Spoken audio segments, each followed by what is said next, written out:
Penny Wong, thanks for your time this morning. Good to be with you. The savings announced yesterday for this year include $1.8 billion worth of receipts or more taxes and $410 million in spending cuts. Why are the taxes more than the spending cuts? Well, let's remember we've taken a lot of savings already. Each budget update we've had to take more savings because there have been revenue downgrades, and in this budget update we've seen $22 billion worth of revenue downgrades over the forward estimates, on top of all of those we saw to date. I think the best figure is to look at the spending to GDP ratio, so that spending is a share of the economy, and what you'll see is in this year and beyond over the forward estimates we stay at or below 24% of GDP. The last time a government achieved that was some 30 years ago. But is Labor addicted to tax increases, as the opposition suggests? Well, remember, the only person suggesting, for example, a company tax increase is Tony Abbott, obviously, and his Liberal Party. So, people who talk about tax increases perhaps better have a look in their own policy kit bag. Are these the last spending cuts that you'll make this year? Oh, well, it's the last budget update before the budget next year.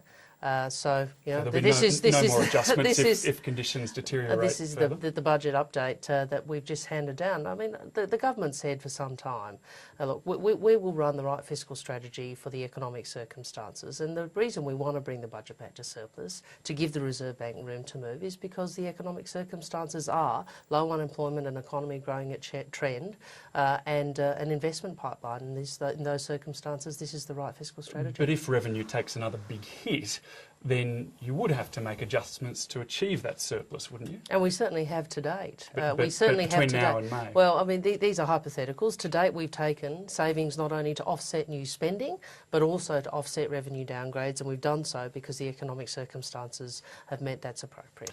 The cuts to the baby bonus will save the government about $500 million this year. You'd still have a surplus if you kept the baby bonus as it is now.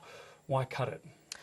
Well, the baby bonus, I think, is reflective of the government's commitment to making sure family payments are sustainable. Remember, this is the government that put in place paid parental leave and the school kids bonus. So we've got a track record of supporting families and doing the most important thing, which is bringing up kids and making sure they get to school and do all of those things. So.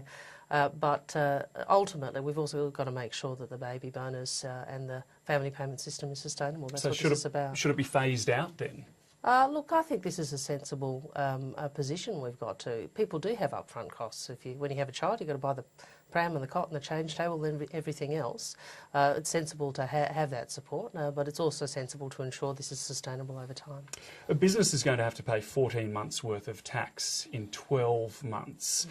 Why were they not consulted more about this? They do have some notice, but they're upset that they weren't given any warning. Sure. Look, there is a substantial amount of notice. It's actually more than 12 months because it's January 2014, and that's only for companies with very high turnover, the largest companies. So the reality is these are budget decisions, and I appreciate people would always like us to give more notice of budget decisions, but some of these decisions are part of budgets and budget updates. Is there a concern, though, that this sort of thing will impact on growth because businesses won't have as much money that year to invest? Well, I think it's really important to remember we're not asking business to pay more tax.